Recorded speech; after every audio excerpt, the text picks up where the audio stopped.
This video is going to be about the Phuket Vegetarian Festival, and if you haven't heard about it, I will tell you what it's about.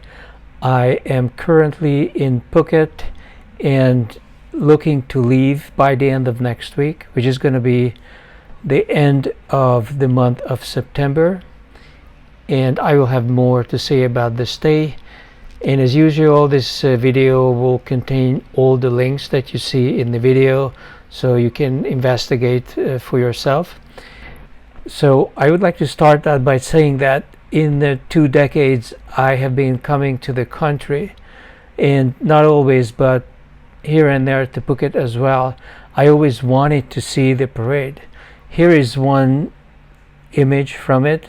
What they do is there are these Chinese deities, and the crowd gathers, and these are the devotees of the deities, and they actually demonstrate going into a trance and performing miracles, what cannot be described in any way but a miracle right in front of your eyes. So anybody can attend.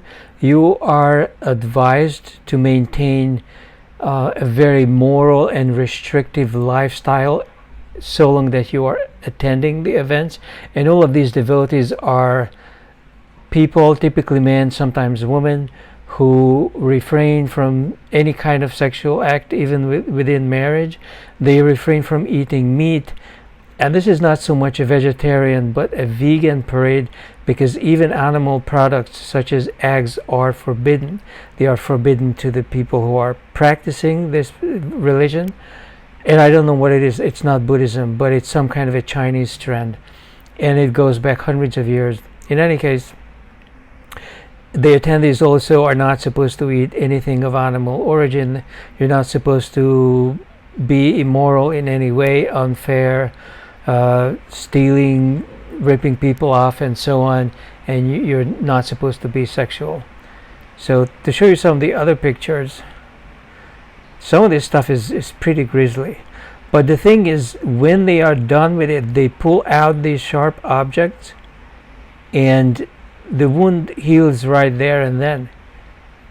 There's also fire walking, which, by the way, has been challenged by some outsiders who said that there is a scientific explanation to this, and some of these people ran onto the burning coals and ended up in the hospital with severe injuries. So this is 100% real. I'm not going to report on it. I'm not staying in Phuket for that long. It goes through the face. It's not just in her mouth. It's something I always wanted to see, but I'm kind of scared to see it as well. The thing is, I'm not in any way against vegetarianism at all. In fact, after something like a half a century of yogic practice, I have a little bit of a psychic ability myself. So if I eat some animal tissue that involved mistreatment or suffering of the animal, I get these horrible nightmares and sometimes even lucid dreams in which a deity communicates to me to not do it. This is the opening ceremony. They erect these steps that go up high, and supposedly the gods appear on the top, and they enter the proceedings using these steps. So this is just some worker making sure that the steps are clear. And this is Chinese. The people who are participating are not necessarily Chinese, but this is a ritual, an annual ritual that is held in October of every year in Phuket, mostly in Phuket town and in front of Chinese shrines, which are all over the map here. Not really in the tourist villages. You would have to take a taxi cab or a bus or something to be able to see this.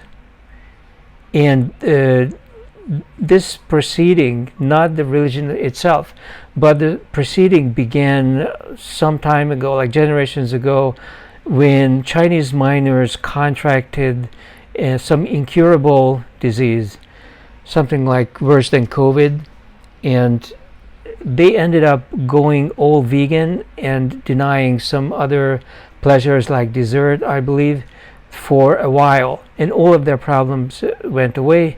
They were praying to these gods or deities, and so this was the beginning of it. The Chinese community was saved by going vegan and praying to the deities, restricting themselves. It's kind of similar to the story of Nineveh, except that in Nineveh, in the Bible, they don't eat anything. They don't eat or drink for I don't know how many days. And so it's the same thing. Now, I want to say a few words about food poisoning because I ended up with food poisoning last week. Just as you would expect, it's never the street food. The street and farmers market foods have never been a problem for me. They have a high turnover. Everything is well cooked through. It was something I picked up at a mainstream grocery store where they had these ready-to-eat fish dishes, and I picked up one of them, and I bet one of the fishes was not cooked through, and so I ate it. Now, as far as eating any kind of aquatic life, I have never detected any suffering in any of them. So as much as I sense the suffering in any kind of a warm-blooded animal whose flesh I am eating, I've never had that feeling with any kind of a fish or invertebrate. Here is what I do. When I'm back in the US, I only eat animal flesh bigger than like oyster or something like that on the weekends, and only from high quality organic sources, farmers market, green market, and all high quality sources. And there are certain foods I never eat. I never eat lamb or goat. They are way too cute to be eaten. I don't eat the flesh of intelligent animals such as an octopus or tuna. Tuna are not intelligent, except that catching tuna invariably drowns dolphins in the net. It's a horrible thing to watch. You can watch videos of it. I'm not going to show it to you. Nothing mass produced. I don't eat anything mass produced, and I basically recommend that you do the same, but it's up to you how much you can do. It depends upon your level of discipline. At first, you could just start by not eating flesh on certain days, or you could restrict some types of flesh. The first thing to restrict is any kind of fast food. Don't go to KFC, any of the burger places. They are all garbage except Five Guys. Five Guys actually is pretty safe. It's not high quality meat, but I have eaten there and I did not pick up anything. I really only like the French fries, so I go there maybe twice a year. Another thing you don't want to eat, another thing you have to absolutely shun is any kind of halal or kosher food, even if it's not an animal product. Those animals are crucified upside down. If you don't believe me, you can get on the net, type in halal meat, kosher meat. It's even on Wikipedia. These tortures are based on falsification of scripture. Originally, the scripture in the Quran and the Old Testament said that as a result of offenses against God, God prohibited the Muslim and the ancient Jews from eating blood delicacies such as blood sausage, for example, which hardly even exist in modern cuisine. But this is what these evildoers have twisted around to say that animals must have the blood expelled from them while they are fully alive and conscious. So they cut the throat, but they don't kill the animal. They hang him upside down and take like at least a half an hour to squeeze the blood out of them. So all of this has to be shunned, in my opinion. At least I certainly shun them. As far as going full vegetarian is concerned, I mean, if half of America followed just my example and they became flexitarian, like not eating torture meat and not eating too much meat, this whole industry would collapse. All of the KFC and Burger King and McDonald's kind of enterprises would just collapse.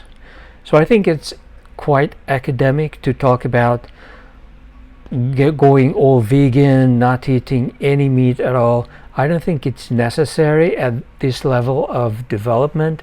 Eventually we will do it, but for now I think if people could just moderate their meat consumption and stop eating intelligent and tortured animals, stop eating definitely dogs and cats, all of this nonsense, we would be in a much better place.